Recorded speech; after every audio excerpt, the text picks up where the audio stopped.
Alright guys, such comic again today. I hope you're doing well and enjoying your day so far. Practice resumes for the Esports World Cup in Rio in a couple of weeks' time, and it's a massive tournament for the Los Angeles Thieves after an embarrassing result. Last place at the World Championship where they were favoured to win just a week or so ago. Method is now calling out Scrap. Scrap's back on stream talking about the situation, and he says, look, you should be in a hiding still after this result. You need to lock in and turn it around in a couple of weeks' time, because if you don't, serious questions will be asked, and whether that team even sticks together into next season now becomes a major question indeed. Is Scrappy a choker at the World Championship? It's a conversation that will continue to be had until he eventually wins one, if he ever does. Very much enjoy your thoughts in the comments. Hit the like button if you enjoy. Subscribe if you're new as always. I would greatly appreciate it. Let's hop right in. The pros are actually playing again. Can you believe it? It's a miracle. We are saved. 8s are happening. Scrims are happening again. And, well, with any luck, we're going to see a bit of Black Ops 6. Still not sure, as we're recording this, whether we're going to get Fringe or not. I'm hoping that we are. But I don't know. I've not heard anything about it over the last few days as to whether Fringe is actually going to go into the map pool for EWC. So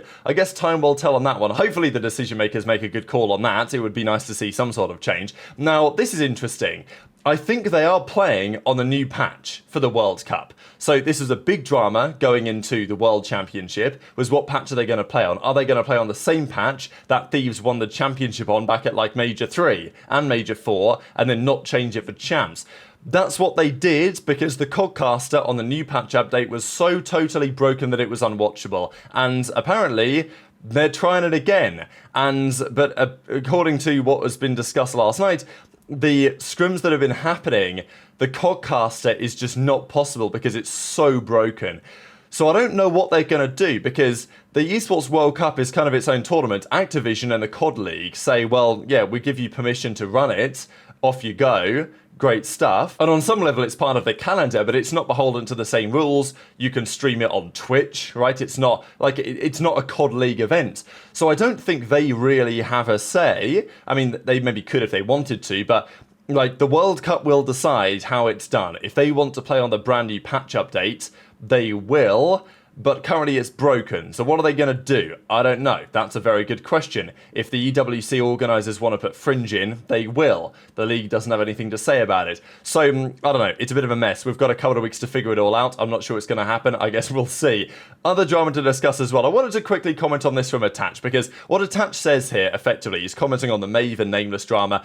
What matters more in the season? Who had the best season? Was it FaZe? Was it Thieves? Was it OpTic for winning the World Championship? My opinion, as I said the other day, is OpTic have the best season. They won champs, but Thieves were the best team this season. That's my nuance on it. But Attach says, and his perspective as a player is, that in 10 years' time, nobody's going to remember who won Major 1 to 4. People are just going to know that OpTic won the ring in Black Ops 6, which is true, I think, to some degree. But I will just throw this out there as an argument. 10 years ago, it was 2015, and we were watching Advanced Warfare, and in the Advanced Warfare season, the ring was won by Denial. But I will say that even 10 years on, people look back at that Advanced Warfare year and say, well, OpTic were the best team. They won like 9 events that year. So, obviously that was a different format back then to today, and Champs wasn't even at the end of the season. Attach won Champs in 2015, 10 years ago. And 10 years on, are people talking about Denial winning the ring? Yeah, I mean, people remember it, but it's not the only thing that's discussed, right? So I just think it's interesting to wonder, because in 2016, right, kind of the same story. Like, OpTic won a good few events that year, but Envy won champs. Do people only talk about Envy winning the ring? Not really, right? So I don't know what it looks like in 10 years' time. Maybe in 10 years, people do just talk about OpTic won the ring. So, I don't know. Intrigued to your thoughts in the comments on that. I think it's an interesting debate, really, because people often give this argument that in 10 years... no one's going to care about the majors, only about the ring.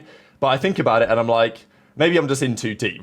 Maybe just because like I've followed everything and like sort all the tournaments and stuff that you remember it more. I don't know. Intrigued to your perspective in the comments. Let's talk about some Scrappy drama, because they had a shocking time, right? Back at the World Championship, Thieves got bopped out 3-0 by Vancouver Surge. And yeah, sure, congratulations, Surge. They made it all the way to the finals, but they were certainly not favoured to do so. And it was a confusing tournament in many respects. What exactly happened for the Thieves? Why did they turn up here and deliver an absolute stinky on the main stage compared to where they were expected to be? And yeah, they had an extra few weeks of the other teams to catch up, potentially. But in many respects, this tournament couldn't have been set up too much better for Thieves. They, as I said just a second ago, they're playing on the same patch that they were playing on when they won their events. So, and the other teams were kind of down for a new patch to see a bit of a change, but that didn't happen because the codcaster on the new patch was broken and everything, so they stuck with the old one, and that was the one that Thieves liked, and Thieves were keen to stay on it, and they turn up to champs. They get beat by Boston, and the Boston loss was maybe the worst. Like, that was maybe the most embarrassing one of everything. Losing to Surge, yeah, still, it was a bad loss. They shouldn't have lost to Surge, but Surge did, to their credit, make the run all the way to the grand finals and could have won the whole thing. The Boston loss was completely unacceptable, especially because it happened before, back in Major 2 in Dallas, up in Allen, right? At the Credit Union of Texas Arena, whatever it's called, the OpTic event, back in March.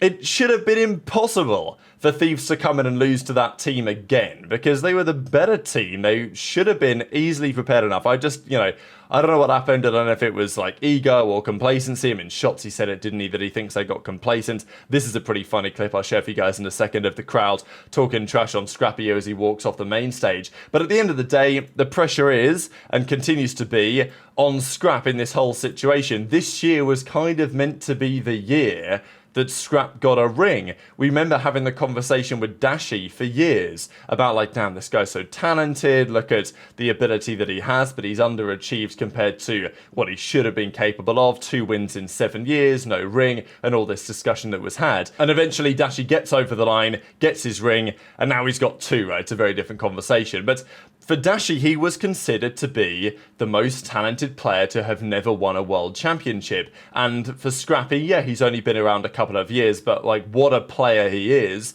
I said a few months ago, I think he's the best player in the game, and right now that can't be true anymore because of what happened at Champs, but still, right, like, Scrap's been unbelievable in almost every aspect. Like, I don't think there's really anyone in the league who can play in the way that Scrap does and be as effective as he is. And that is quite something to say. But doing it in regular season tournaments is one thing, doing it at the World Championship is another. And we know that back in Modern Warfare 2, the first championship that Scrap attended, Toronto made the finals. They played New York. He gave a bit of trash to HyDra and, as it was at the time, Kismet on the other side of the stage. And Kismet stood up and gave it right back to him and said, "This is my trophy," and took it away from him with a 5-0 sweep in the grand finals. So that was lesson 1.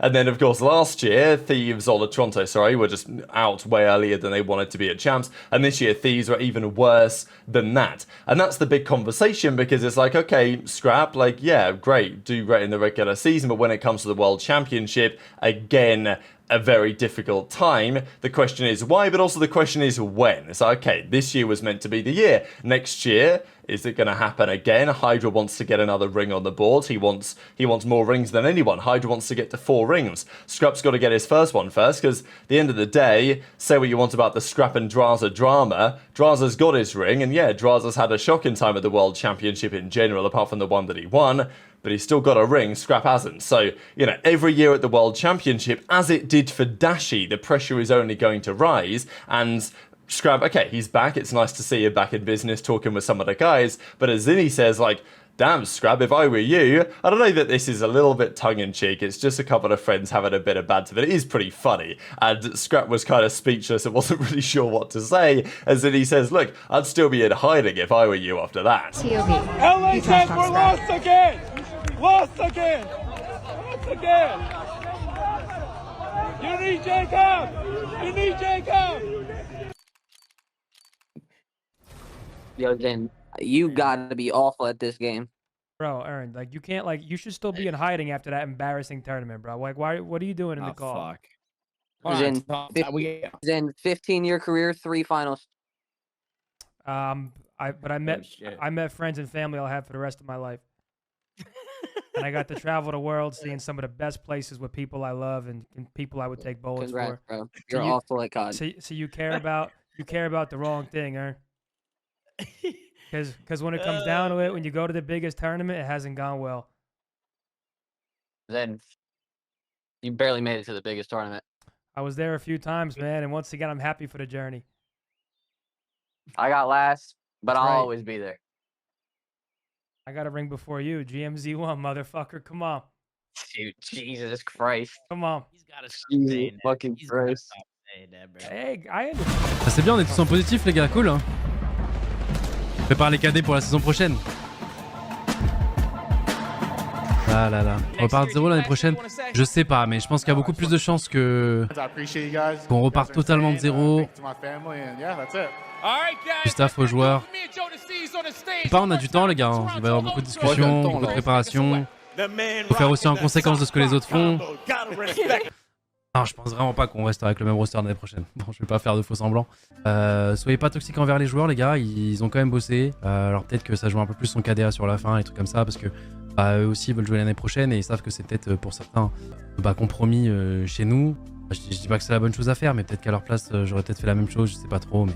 That other clip I shared there was from Gotaga talking about his Gentlemates team, and it was kind of interesting what he said. I don't think he was necessarily criticising his team and how they performed all year, but he was of the opinion that at the end of this season for Gentlemates, LAG mate whatever, like they were so bad and knew that they were going to be dropped, right? Like they knew that team was cooked. So at that point, maybe it does become a little bit more about playing for some kills, make a KD look a little bit better.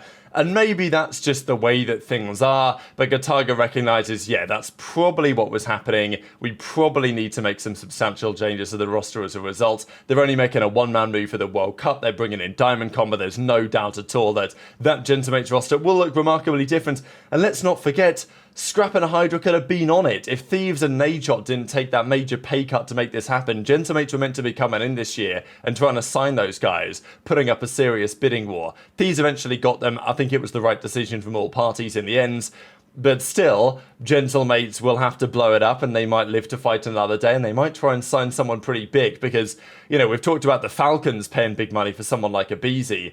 I'm not saying Gentlemates would or could or maybe even will do that just because I think they're a questionable team to join. There are questions about their management and structure and ownership and stuff like this. But they do have bread. I mean, they were going to sign Scrap and HyDra last year, so it is what it is. We'll see how it goes. Speaking of Scrap and HyDra, though, it was interesting that Frankie went back and had a look at. So Dareel said that the strats that Thieves ran at Champs were just the same as they ran against Boston, or like they ran against FaZe at the previous major. And yeah, this was the red card search and destroy. They lost this game 5 against Boston, and these were some of the defensive setups that they ran on their, you know, defensive side here: 7, 6, 5, and 8. And this is what they would tend to do: 7, 5, 8, and 6. These were a couple of their defensive strategic ideas, and there's more that they could play around with than they did play around with, but generally speaking, they would go for a bit of a spread. Either they would go for a spread or they would go for a little bit more pressure over towards the A side of the map. This is then what happens at the World Championship, and okay, the numbers are different, but effectively you've got this setup against Boston and you've got this setup against Boston. Okay, the arrows are different, but it's the same strat, right? And okay, there's only so many defensive strats you can play, but Boston were very well aware of this. Like, Boston were very, very well aware and prepared for exactly what Thieves are going to do, and they capitalized very nicely, as of course they would, with a whole month of preparation. So I think that in hindsight, clearly serious mistakes were made. Fascinated as ever to hear your thoughts in the comment section below. And just to close out with this, because to HyDra's credit, he actually tops this list. Now, the, let's say, sample size here isn't the biggest ever, and in a World Championship Grand Final, it's pretty tough to drop crazy numbers, typically speaking, because you're probably playing the other best team in the tournament. But for minimum 2 appearances, so it doesn't include those that have only made 1 Champs Grand Final, HyDra, though, 1.19. aBeZy with a 1.16, and that's over a lot of Grand Finals, so that's really impressive, I thought, from him. Simp actually isn't even on this list, which is pretty interesting, I'm not gonna lie. The fact that aBeZy has made, just as many Champs Grand Finals as Simp has, and over that time aBeZy's had the more impressive stats, is pretty interesting. Shotzzy's at a 1.14, so is Karma, which is pretty mega, to be honest. That was always the thing with Karma, wasn't it? Get me to Sunday and I'll win you the chip. And this is, for Karma's record to be, better than Kremp and all these other guys. Pretty amazing. Of course, Scump isn't here because he was only in 1 ever Champs Grand Finals, so that's why he's not featured. But yeah, Kiz, Skies, Octane, Clay, Kremp, Slasher. But yeah, some key names that stand out at the top of this. And of course, some have more Champs Grand Finals kills than others because some have made more Champs Grand Finals than others so far. But very much interested to your thoughts on all of this stuff in the comment section below. Hit the like button if you enjoyed, subscribe if you're new, take care, and I'll see you next time.